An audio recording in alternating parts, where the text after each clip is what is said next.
I came to Scottish Families because my oldest son has a significant alcohol problem. He is now 39 and he's had an alcohol problem for about 20 years, which has become progressively worse.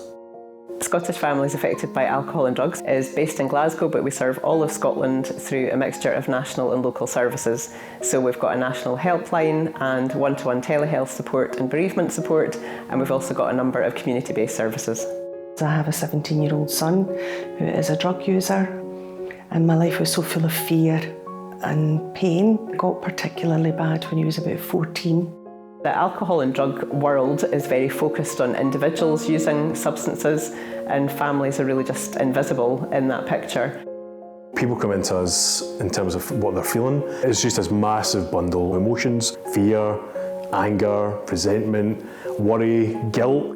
Living with that stress result in a lot of physical health issues, a lot of relationship breakdown, family breakdown, violence and conflict. So last year there were over 2,500 deaths in Scotland through alcohol or drugs. It's just a really phenomenal loss. I'm carrying all this, the fear of my son and getting into trouble or dying with a drug overdose. Naloxone is a life-saving intervention which reverses the effects of an opioid overdose. It buys you time essentially to be able to call an ambulance and for the ambulance to come.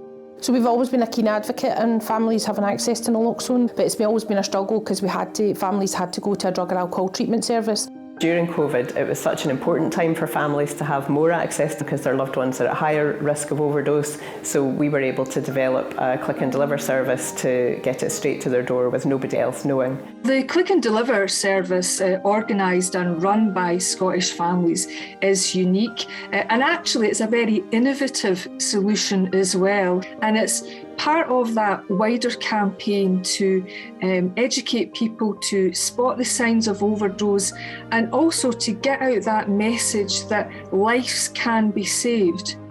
Change is possible. Your love does have power. There are things that you can do that can help nudge your loved one in the right direction. There are things you can do that will leave you feeling more in control of the situation. At Scottish Families, we use evidence-based interventions, and one of the main interventions is called CRAFT, Community Reinforcement and Family Training.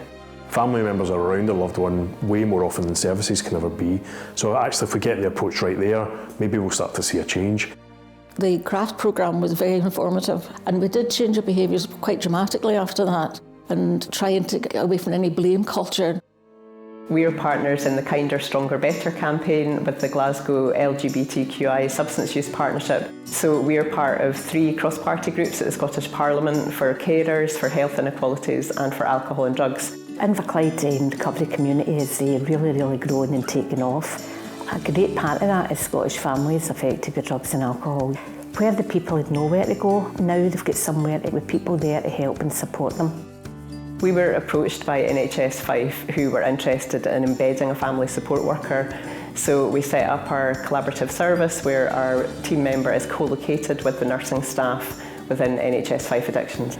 So last year we reached 3,000 more families than the year before, and that included a 66% increase in our helpline demand, and we have supported families from every single one of Scotland's 32 local authorities. Do you know, everybody has something, and this is just our something.